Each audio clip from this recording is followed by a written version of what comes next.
السلام علیکم to all of you. آج میں آپ کو ایک ایسے آدمی کی کہانی سنانے جا رہی ہوں جس نے پیسے پر ایمان کو ترجیح دی اور اس جزا کا بدلہ اسے ایسے انعام کے طور پر ملا جس کے بارے میں وہ سوچ بھی نہیں سکتا تھا۔ ایک دفعہ کا ذکر ہے کہ ایک آدمی مکہ مکرمہ میں رہتا تھا۔ ایک مرتبہ اس پر بہت سخت دور آیا۔ اسے غربت کی وجہ سے کئی دن فاقے کاٹنے پڑے۔ بھوک کی وجہ سے وہ بہت ہی زیادہ کمزور ہو گیا کیونکہ اس کے پاس اتنی رقم ہی نہ تھی کہ وہ اس رقم سے کچھ خرید کر کھا سکے۔ ایک دن وہ کھانے کی تلاش میں گھر سے باہر نکلا۔ چلتے چلتے اسے اچانک ایک ریشمی تھیلی ملی۔ اس نے اسے اٹھا لیا۔ پھر وہ گھر آ گیا اور جب گھر آ کر اس تھیلی کو کھولا تو اس میں بہت ہی خوبصورت موتیوں کا ہار تھا۔ وہ اتنا خوبصورت تھا کہ اس نے زندگی میں اتنا خوبصورت اور اعلیٰ ہار نہیں دیکھا تھا۔ اس کے دل میں فوراً خیال آیا کہ کیوں نہ اس ہار کو بیچ کر کھانا خرید لوں، لیکن دوسرے ہی پل اس نے خود سے سوال کیا کہ کیا اس کو اس کے مالک کی اجازت کے بغیر بیچنا ٹھیک ہوگا؟ اس کا دل اس بات کی اجازت نہیں دے رہا تھا کہ وہ اسے بیچ دے۔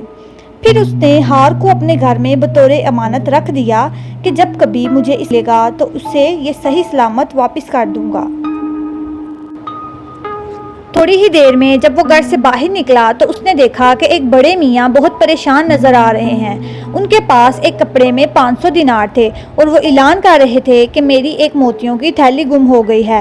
جو آدمی مجھے میری موتیوں کی تھیلی لا کر دے گا میں اسے 500 دینار انعام میں دوں گا۔ اس آدمی نے جب یہ سنا تو سوچنے لگا کہ یہ تو بہت بڑا انعام ہے اور میرا تو ویسے بھی غربت سے برا حال ہے، کیوں نہ یہ انعام کی حلال رقم لے کر اپنی ضروریات پوری کر لوں۔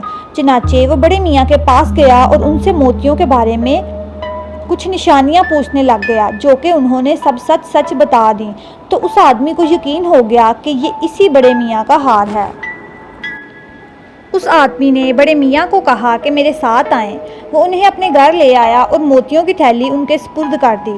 جب انہوں نے اپنا ہار واپس پا لیا تو بہت خوش ہوئے اور 500 دینار نکال کر اس آدمی کو دینا چاہے، لیکن اس نے یہ انعام لینے سے انکار کر دیا، حالانکہ اس کے لیے یہ رقم بالکل حلال تھی اور وہ کئی دنوں سے بھوکا بھی تھا اور اس نے ایک عرصہ فاقوں میں گزارا تھا، لیکن خالص اللہ تعالیٰ کی رضا کے لیے اور ایک مسلمان کے دل کو خوش کرنے کے لیے اس کی گمشدہ چیز صحیح سلامت واپس کر دی اور اللہ کی خوشنودی اور رضامندی کی خاطر وہ 500 دینار بھی لینے سے انکار کر دیے۔ وہ بڑے میاں اس آدمی سے بہت خوش ہوئے، اسے بہت سی دعائیں دیں اور چلے گئے۔ کافی عرصہ بعد وہ آدمی بحری جہاز کے ذریعے ایک سفر پر روانہ ہوا۔ اتفاق سے سمندر میں بہت تیز طوفان آ گیا جس کی وجہ سے جہاز ٹوٹ گیا اور لوگ ڈوب گئے۔ وہ آدمی جہاز کے ایک ٹوٹے ہوئے تختے پر سوار ہو گیا۔ وہ تختہ سمندر کی موجوں پر تیرتا ہوا ایک جزیرے پر پہنچ گیا۔ وہ اس انجان جگہ کو دیکھ کر بہت پریشان اور غمگین ہو گیا۔ اسی پریشانی کے عالم میں وہ ادھر ادھر گھومنے لگا کہ اچانک اسے ایک آبادی نظر آئی۔ وہاں پر ایک مسجد تھی۔ مسجد کو دیکھ کر وہ بہت خوش ہوا اور فوراً وہاں داخل ہو گیا تاکہ اللہ تعالیٰ کا شکریہ ادا کر سکے کہ اللہ تعالیٰ نے اسے سمندر میں ڈوبنے سے بچا لیا، ایک نئی زندگی بخشی اور صحیح سالم اس ساحل پر پہنچا دیا۔ مسجد میں وہ قرآن مجید کی تلاوت اور ذکر کرنا شروع ہو گیا۔ تھوڑی دیر میں نماز کا وقت ہو گیا۔ جزیرہ والوں نے اس آدمی کو نماز پڑھانے کو کہا۔ جب اس نے نماز پڑھائی تو سب لوگ بہت خوش ہوئے کہ اتنی خوبصورتی سے اس آدمی نے قرآن کی تلاوت کی ہے۔ انہیں اس کا طرز تلاوت اتنا پسند آیا کہ تمام لوگوں نے درخواست کی کہ وہ اس جزیرے کے تمام بچوں کو قرآن پاک کا درس دے دیا کرے۔ اس نے یہ پیشکش بہت خوشی سے قبول کر لی اور انہیں پڑھانے لگا۔ وہ تمام بچوں کو قرآن پاک کے ساتھ ساتھ پڑھائی لکھائی بھی سکھانا شروع ہو گیا۔ چونکہ تمام جزیرہ کے لوگ ان پڑھ تھے اس لیے اس آدمی نے جلد ہی وہاں پر مقبولیت حاصل کر لی اور وہ وہیں ان کے پاس رہنے لگا۔ جلد ہی جزیرے کے تمام لوگوں کی اس آدمی سے عقیدت اور محبت بڑھنے لگی۔ چنانچہ ایک دن جزیرہ والوں نے کہا کہ ہمارے ہاں ایک یتیم لڑکی ہے، وہ بہت نیک ہے اور اس کے پاس مال بھی بہت ہے۔ وہ اتنی نیک ہے کہ اس جیسا پورے جزیرے میں نہیں ہے۔ ہماری خواہش ہے کہ تم اس یتیم لڑکی سے شادی کر لو، کیونکہ تمہارے جیسا نیک اور دین کو سمجھنے والا ہی اس کے قابل ہے۔ پہلے تو اس آدمی نے انکار کر دیا، لیکن تمام لوگوں کے بار بار اصرار کرنے پر اس نے سب کی بات مان لی اور شادی کرنے پر راضی ہو گیا۔ چنانچہ جلد ہی ان دونوں کا نکاح ہو گیا اور نکاح کے بعد جب اس آدمی نے لڑکی کو دیکھا تو اس کی نظر فوراً اس کے گلے میں لٹکے ہوئے ہار پر پڑی۔ وہ اسے دیکھتا ہی رہ گیا کیونکہ یہ تو وہی قیمتی موتیوں والا ہار تھا جو اس نے مکہ مکرمہ میں بڑے میاں کو واپس کیا تھا۔ یہ دیکھ کر اس آدمی کی حیرت کی انتہا نہ رہی اور وہ کئی گھنٹوں تک اس ہار کو ہی دیکھتا رہا اور اللہ کی قدرت اور کرشمے کو سوچتا رہا۔ اگلے دن یہ واقعہ تمام لوگوں کو پتہ چل گیا کہ اس آدمی نے تو اس عورت سے بات تک نہیں کی بلکہ اسی ہار کو گھورتا رہا ہے۔ لوگ بہت حیران ہوئے اور کہنے لگے کہ کتنا عجیب آدمی ہے، ایسا اس ہار میں کیا تھا جو پوری رات اسے گھورتا رہا۔ اس نے لوگوں کے پوچھنے پر وہ تمام قصہ سنا دیا جو مکہ مکرمہ میں پیش آیا تھا۔